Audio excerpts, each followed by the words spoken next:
Welcome back, everybody, to the Zelda Religionist. I'm a man of my word. Although, it's been a few years since the Zelda Religionist has been on. Last we left off, we went over the ending of Ocarina of Time, and its epicness coming to a close. After which I said, when we come back, we will talk about the Skyward Sword ending, and the build-up to it. Because it's a hell of a story, if I'm going to be honest. So, just sit back, relax, and enjoy the telling of Skyward Sword's ending.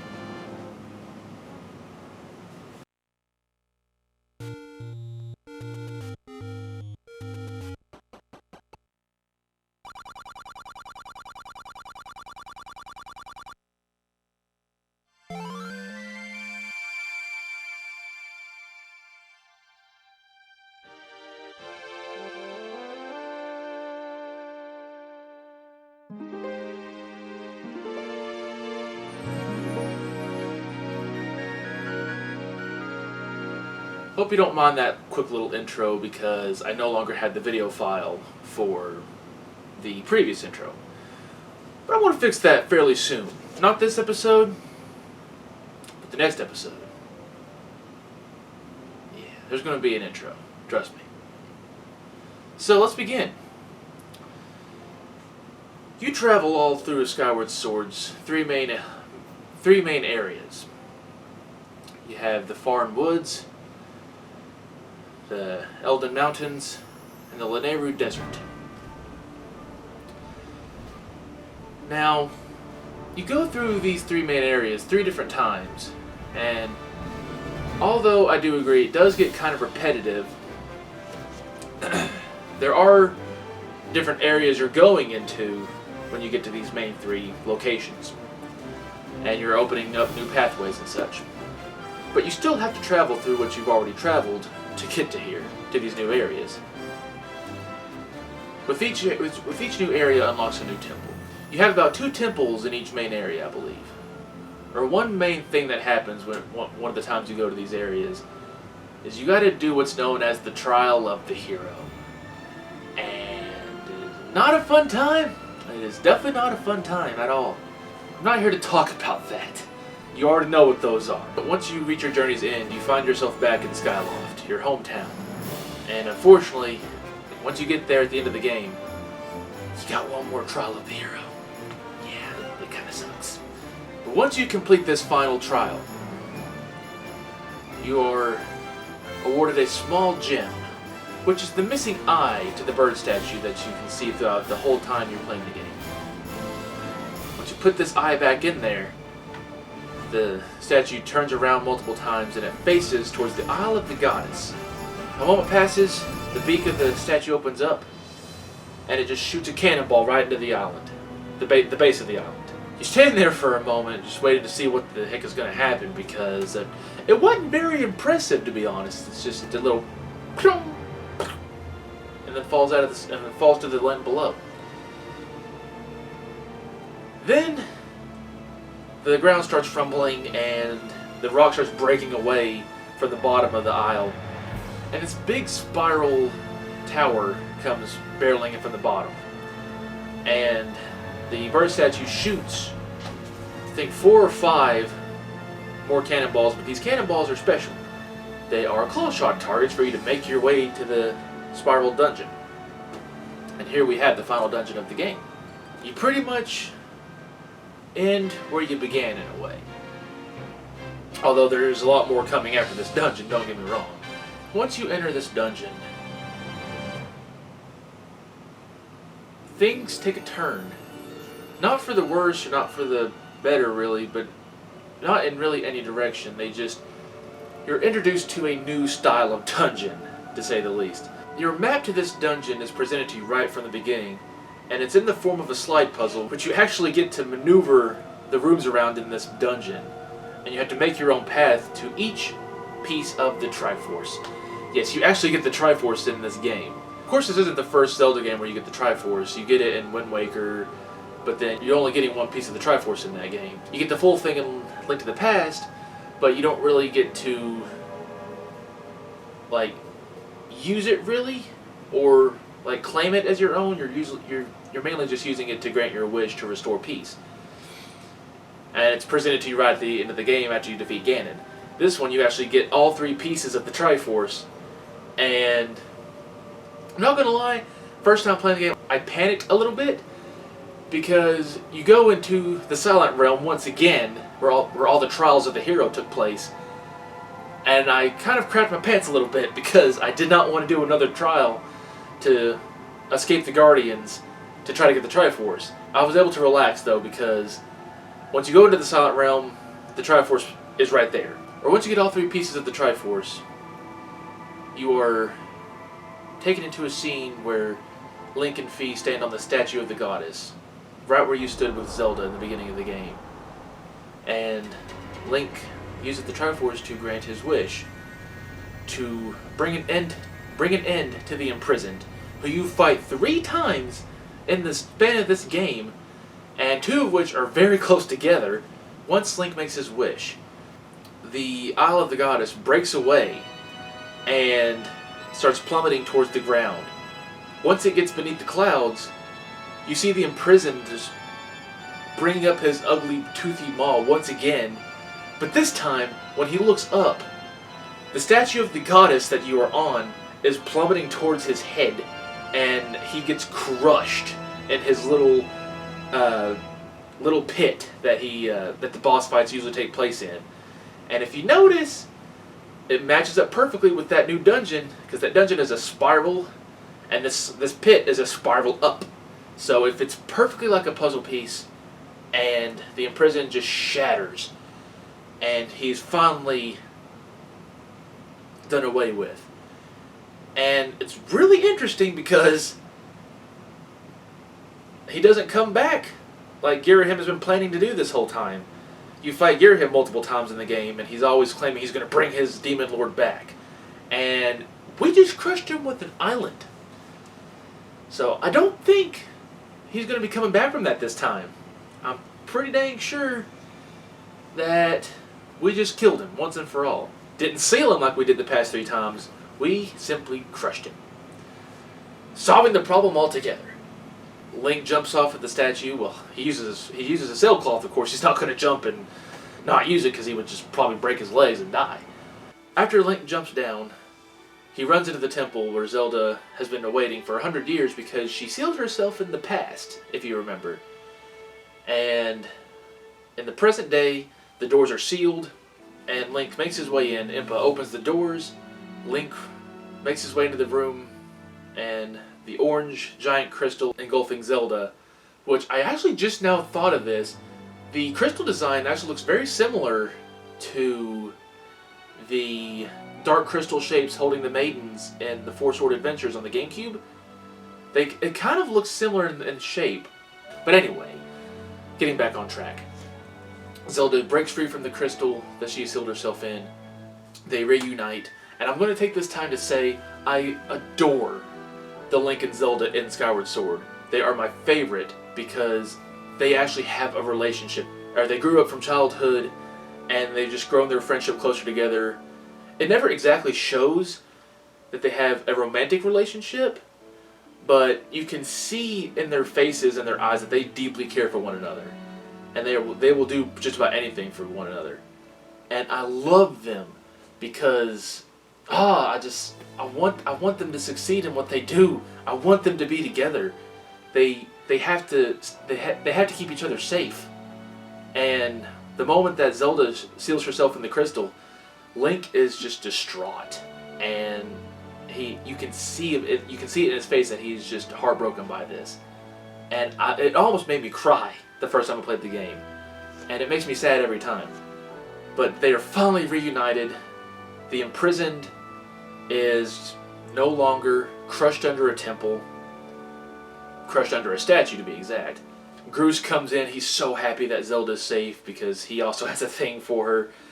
And also, Groose is very essential to the game. You wouldn't realize it at the beginning because he's the bully and you hate him, but he's got an amazing theme, and I love it. Groose joins in their celebration, and peace has been restored. They did it. They succeeded. Well, that is until Girahim just teleports out of nowhere and ruins their good times and starts going on a rant about how his demon lord has been defeated only in this time, the present time. The Gate of Time is still there in this temple. Girahim knocks Link and Groose to their feet, and he makes off with Zelda through the Time Gate. This is why we can't have nice things, Girahim. You ruin it for everybody. Link wastes no time, though. He runs into the gate, back into the past, to try to stop Girahim again. And I gotta say, Girahim actually has a pretty smart idea about going into the past, since the imprisoned has been defeated in the present time. So once Link gets into the past, Impa lay there on the ground, defeated, probably wounded. I don't know how bad. It doesn't really say, but she definitely doesn't have any fight in her at the current moment. Link runs outside, and Girahim is at the bottom of the pit where the imprisoned is, and he is starting his ritual, and he's just rubbing his success in our face. He's dancing around. He's humming his own theme, I gotta say, which is hilarious, and he's just flamboyantly showing off that he's got Zelda now. And he starts his ritual, and he puts barriers up around the spiral so that way you can't jump down to get there quicker. You gotta make your way down the entire spiral path to get to him. Of course, it ain't going to be easy because he's gotta summon a bokoblin army, or they charge up the path towards you, and you gotta make your way in horde battles, and you finally get there after a few minutes. And unfortunately, Girahim ain't gonna have any crap. He throws Zelda up in the air, keeps her there so the ritual can continue, because he's trying to drain her life force to the imprisoned to bring his master back. But Girahim once transformed in the middle of the game, the second time you fight him, to a black metallic on his arms. And it was some sort of metal alloy, of course. Now he uses that power to transform fully, and his whole body is covered in that with some white diamond designs. And it's at this moment, with his hairstyle and such, this is just a personal theory of mine, he's kind of got the same hairstyle as Fi, or Fi, however you say it. I've always said Fi. They kind of start sharing some similarities here.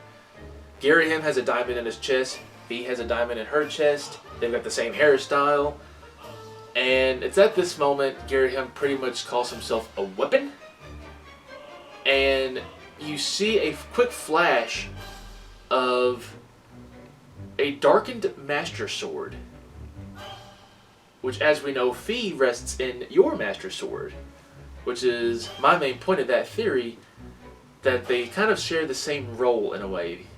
They're both pretty much the sword, it seems.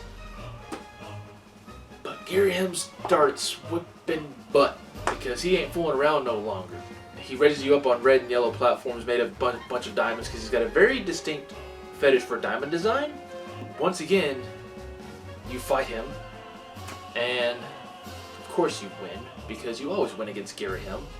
Once you defeat Girahim, you don't got time to celebrate, because it turns out while you was fighting him, his ritual was successful, because the seal is broken on demise, and he rises up like he always does from the pit, and continues taking the life force from Zelda,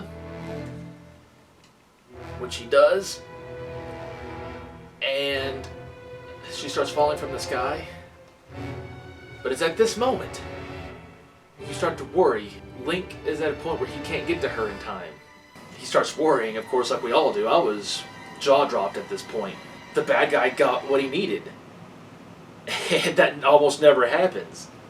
But in that moment, you hear a voice shouting at you, and Groose comes barreling down the path to catch Zelda, and he gets there at like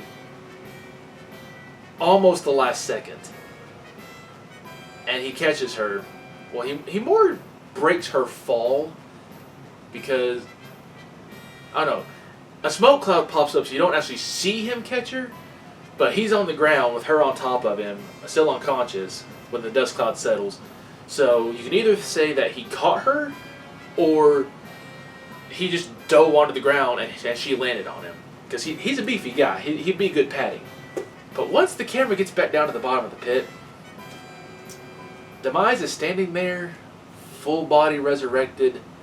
Well, not really resurrected, but full power. He is no longer this giant avocado-looking thing. He's a full-on warrior with flaming long hair. His scale pattern that made the creature of the imprisoned is now like on his arms. Not really so much his chest, but I'm pretty sure it like goes all up his back too, and all the way down his arms. So it's still incorporated into his design, and Demise looks cool as hell. I'm not gonna lie, I love his design. Ghirahim rises up behind him, ready to follow him once again. But Demise does something here, and he raises Ghirahim up and pretty much rips the weapon from Ghirahim, essentially kind of killing him, because if my theory is correct, Ghirahim himself is the weapon, but in a humanoid form. So with the weapon being ripped from him and taking physical form of the weapon, I'm pretty sure Ghirahim's body just dissolves into nothingness, or it is just thrown off camera. But yeah, Demise rips what I call the Dark Master Sword from Ghirahim's body, and it's this jagged blade coming from a pretty much demonic looking Master Sword hilt. And I'm pretty sure the Triforce is reversed. I'm pretty sure the Triforce on the Master Sword blade points upwards towards the blade. The point of the triangle points towards the blade. I want to say the triangle is reversed and the point of it points towards down the hilt, but I could be wrong on that. But either way, when Demise has this Dark Master Sword, I didn't know what to expect. I'm like, where's this going to go? What is going to happen here? And of course he's got his villain cutscene and such, which is always fun and pretty lengthy. And Link, of course, ain't afraid. He draws his sword in hand, and he challenges Demise right then and there. But Demise says, we're not going to fight here. If you really want to come fight me, follow me. And he makes a portal, and he disappears. We have no idea where. And you got a choice to either go head on into the portal, or you can turn back, stock up on some good stuff to get yourself well equipped either way. But unless you came prepared already, then you charge head on into that portal. No hesitation. Once you come out of the portal, you're standing in just water and sky. There's nothing else around.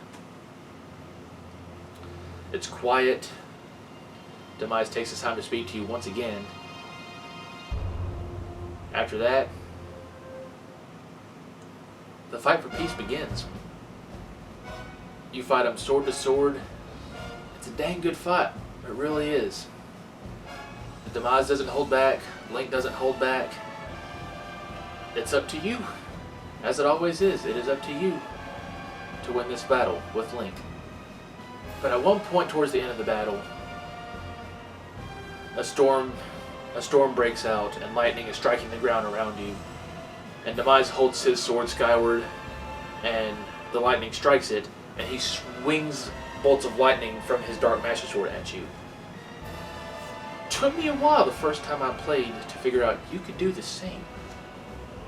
That is how you win the battle. Link himself must do a skyward strike filled with lightning and aim it right towards Demise to knock him on his back. Once he has nothing left, you plow the sword right to his chest. Very similar to how Link did to Ganondorf in Twilight Princess. With his last breath, he places a curse onto Link that his bloodline, his descendants, throughout all of time, will have an adversary of Demise's anger and his power. Most of the time, that is Ganondorf. And here we find out why Ganondorf is the way he is. Why he has the purpose he has. He doesn't know it himself. But because of the curse, he is trying to fulfill Demise's purpose, his plan. He's trying to cover the world in darkness, make it to his will. It happens all the time. Someone always comes back. Ganon is always resurrected somehow. Or someone else takes the position of Ganondorf, trying to fulfill that purpose as well. All because Demise cursed Link. With that being his last breath, Link traps Demise into the Master Sword. He makes it back to the present day with Zelda and Groose. Not before saying goodbye to Impa in the past, because she reveals that she is from that time. So she takes the purpose of guarding the temple from any more evil. Link and Fi have their goodbye before the Master Sword is laid to rest. Fi rests in the Master Sword for the rest of time. Link lays the Master Sword to rest in the temple. Impa stays to guard it. Link, Groose, and Zelda go back to their present time. And the gate of time dissipates. The old lady is standing there, who we now find out is Impa, because she held on to one of Zelda's bracelets that Zelda gave to her before they went through the time gate. And the bracelet is now shown, and you can tell this on a second playthrough, unless you're able to piece it together yourself, because from the beginning of the game, when you see her, she has that bracelet. She has the tear, but it's just much more faded.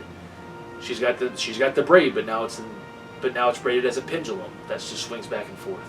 Headmaster Gibora makes his way down to the surface with his Loftwing. Groose's friends Joanne. They're shown the surface world for a bit. However, Groose and his friends and Headmaster Gibora headed back to Skyloft. I wish Groose decided to stay, but he doesn't.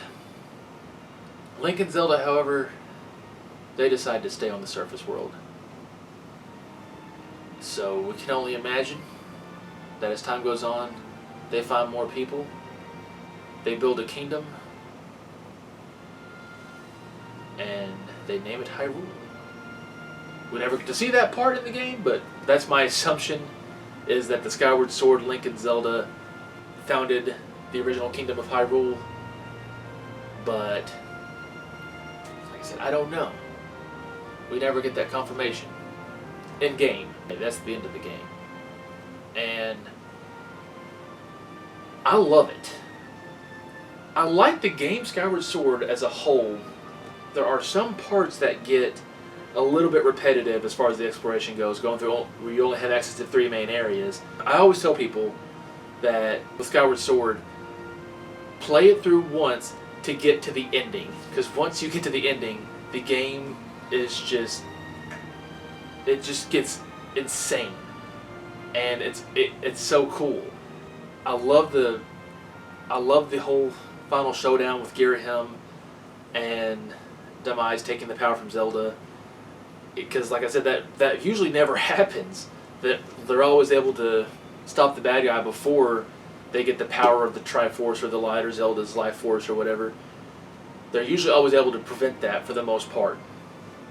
But not this time. The fight with Demise is just so cool. And although it is only one phase, where most Zelda endgame bosses have multiple phases. Demise only has the one. But you fight Demise as the imprisoned 3 other times in the game before this point. So, in a way, he kind of had multiple phases spread throughout the entirety of the game. So you could look at it that way if you want. And I know this one wasn't as straightforward as the Ocarina of Time video. I did a lot of tangents in this one to talk about other moments of the game, but I couldn't help it. I wanted to talk about Skyward Sword for a bit, more than just the ending. I wanted to talk about some of my favorite points, and some of my opinions on other parts that happen. I don't think I did it too much. At least I hope not. But if so, oh well. It's the Zelda Religionist, okay? I'm going to talk about things Zelda related. I'm sorry this got out rather late, but like I said, it's finally here, and we are able to produce content once again. And don't you worry if you were expecting something Breath of the Wild 2 related for Zelda Religionist. I've got you covered on that. That's going to happen in the future, trust me. I just had to get this video out of the way first, because I promised it. So next time, my friends, we're going to talk about The Legend of Zelda Breath of the Wild 2 and what could possibly happen from that. Because that trailer has been out for a year, and there's some really cool stuff in it. And I'm finally going to get to talk about it. So I'm very happy about that. So until that time, my friends, y'all take care of yourselves. This has been the Zelda Religionist. I'll see you next time.